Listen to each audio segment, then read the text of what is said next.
Ya, selamat datang di Refactory Engineering. Bersama saya, Fatreza Firmanul, salah satu software engineering di Refactory. Nah, kali ini kita akan membahas mengenai apa itu Large Language Model. Nah, tapi sebelum ke situ, aku akan ngasih tahu teman-teman mengenai Artificial Intelligence. Nah, AI ini sendiri kan pasti teman-teman sudah cukup familiar ya, sudah cukup terkenal banget. Sekarang banyak orang memakai fitur AI ini, mulai dari texting, mulai dari gambar, foto, dan pasti teman-teman cukup familiar dengan hal itu.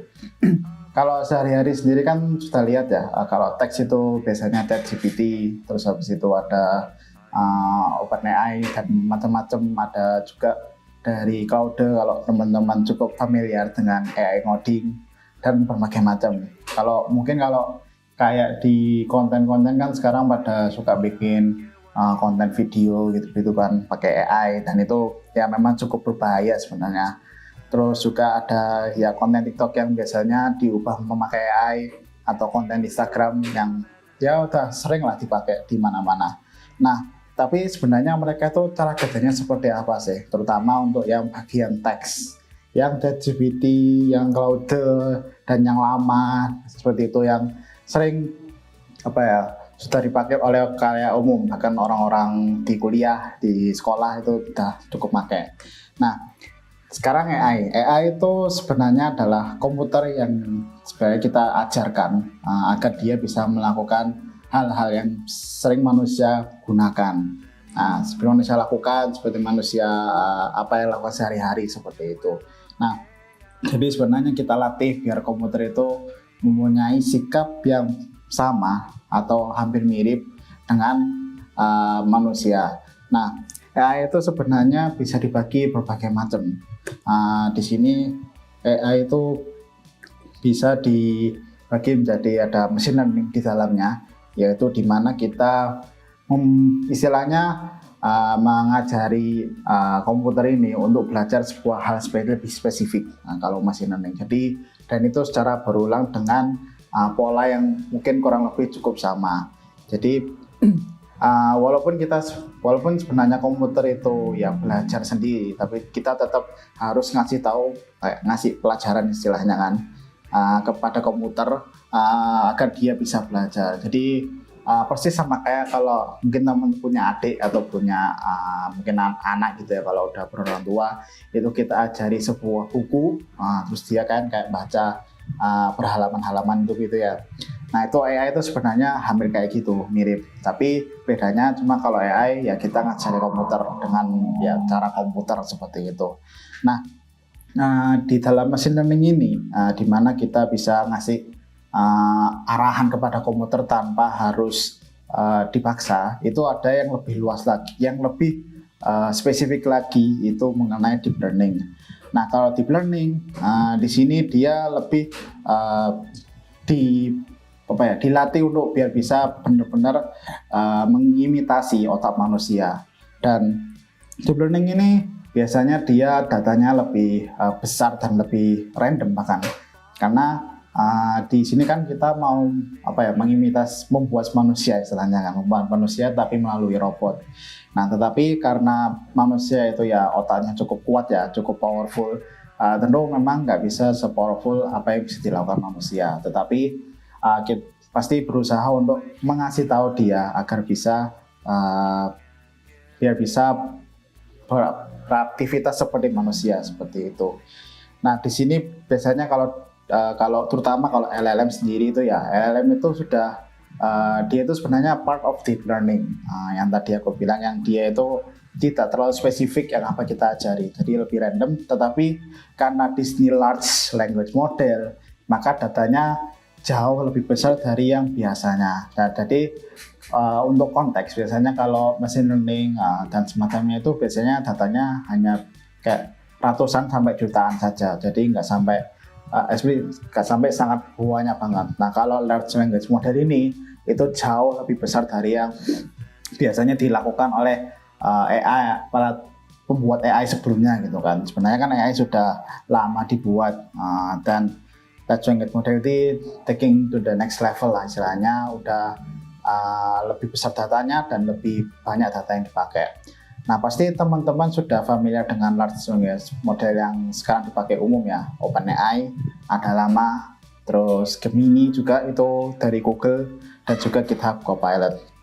Nah, mereka berempat ini yang sedang lagi istilahnya balapan untuk mendapatkan kayak title LLM yang paling bagus seperti itu.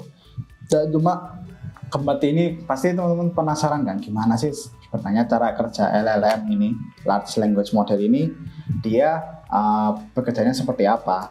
Nah, sebenarnya large language model ini itu cukup dijelaskan di salah satu hub AI, kayak di komunitas AI yang cukup terkenal yaitu Hugging Face itu memberikan presentasi yang cukup bagus. Jadi mereka ngasih gambaran bahwa sebenarnya teks yang masuk itu sama LLM itu memprediksi selanjutnya itu teksnya seperti apa kata yang pas untuk teks itu seperti apa. Jadi anggaplah misalnya salah satu teks yang cukup terkenal yaitu The Quick Brown Fox Jump Over the Lazy Dog. Nah, jadi ketika kita masukin The Quick Brown Fox, nah dia itu bisa ngasih prediksi bahwa selanjutnya itu apa teksnya dengan pilihan yang cukup besar. Nah kan kita tahu kamus Inggris itu kamus bahasa dunia kan cukup besar ya. Nah bahkan LLM sendiri itu baru hanya bisa mengcover beberapa bahasa, salah satunya ya bahasa Inggris karena semua orang pakai. Nah bahkan di bahasa Inggris kan grammarnya cukup besar seperti itu, mulai dari A sampai Z itu ya kita bisa bilang kalau teman-teman pernah lihat kamus bahasa Inggris kan tebel segini itu ya. Nah di situ dia bakal harus prediksi dari sekian banyak kata yang cocok untuk kata selanjutnya dari sebuah teks. Nah, jadi di sini anggaplah di contohnya ini ya, itu pakai The Queen Brown, itu nanti dia akan ngasih prediksi selanjutnya itu katanya apa. Jadi bisa jadi dia Fox seperti itu. Nah, karena Fox terus selanjutnya prediksinya kira-kira apa. Nah, biasanya karena seringnya itu pakai jams. Jadi dia prediksi selanjutnya jam. Jadi itu juga tergantung data yang dilatih. Kalau misalnya memang data yang sering dilatih itu pakai The Quick Brown Lazy Dog seperti itu, tanpa ada teks yang lain, maka dia juga prediksinya nanti selanjutnya The Quick Brown Lazy. Nah seperti itu. Jadi sebenarnya LLM itu cuma hanya seperti kayak AI secara umum, prediksi, karena memang AI itu bagus. Salah satu yang sering dipakai oleh orang umum itu kan sebenarnya data science, yang itu dia lebih ke prediksi dan analisis. Nah LLM itu ya tidak beda jauh dengan itu, hanya saja konteksnya yaitu ada di dalam teks. Nah kayak gitu.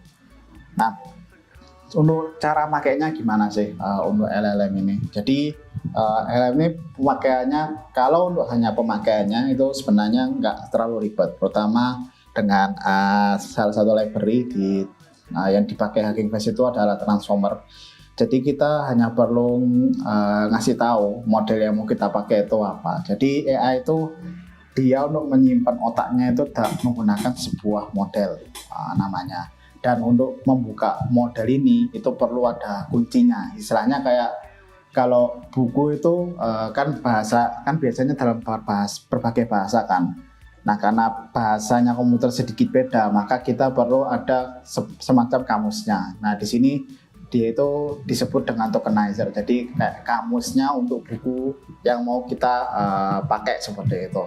Nah, jadi di sini di contohnya kita memakai model atau bukunya itu pakai punya Facebook. Dia pakai Distilbert, salah satu modelnya.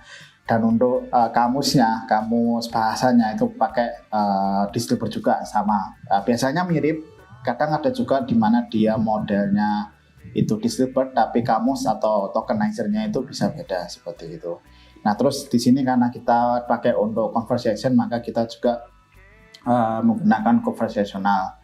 Nah terus nanti ada device-nya, biasanya cuma milih antara itu device ada di GPU atau kayak Nvidia. Kalau teman-teman cukup familiar itu, karena AI itu lebih bagus dilatih di dalam Nvidia daripada pakai punya Intel atau CPU-nya. Jadi GPU lebih bagus karena dia lebih powerful dan lebih besar ukurannya, dan biasanya jarang diganggu kan kalau GPU. Kalau CPU kan untuk semua komputer pasti pakai CPU. Cuma kalau GPU itu hanya seringnya dipakai untuk hal-hal yang lebih ke graphical dan atau hal ekstra kayak mungkin kalau GPU atau teman-teman pasti familiarnya sama dengan game atau video making atau mungkin mining seperti itu. Nah kalau AI dia juga pakai GPU. Nah di sini sebenarnya cuma kita perlu ngasih message saja, ngasih masuk message. Nah nanti dia akan ngerespon seperti apa. Nah di sini aku ngasih contohnya yaitu merupakan chatbot. Jadi ketika kita ngasih sebuah message, nah nanti dia ngeresponnya seperti apa. Nah ini cukup simpel sebenarnya untuk contohnya. Nah, kalau di Refactory sendiri juga ada sedang membuat sebuah LLM di mana dia membuat kode review sehingga ketika ada kode masuk, nah dia akan merespon dengan bahwa reviewnya ini seperti apa sih, kodenya bisa dikomen apakah sudah lebih bagus atau lebih jelek seperti itu. Nah, jadi itu teman-teman mengenai large language model. Sebenarnya cukup luas banget LLM ini. Sebenarnya nggak cuma di ranah chatbot ya yang cukup orang-orang pasti tahu, tapi juga ada seperti dia itu bisa ngambil dari gambar menuju ke sebuah teks. Nah, itu kan juga salah satu ranah LLM ya, karena LLM itu tidak hanya untuk text to text di mana aku masukin sebuah teks, keluar sebuah teks, tapi juga bisa media lain seperti gambar, video dan macam-macam. Nah, terutama sekarang lagi ramenya ya antara dari text to image atau text to video itu ya cukup booming lah istilahnya, terutama ya di dunia AI seperti itu. Baiklah, kita materinya cukup sampai sini. Terima kasih sudah menonton semuanya. Sampai bertemu di Refactory Engineering selanjutnya.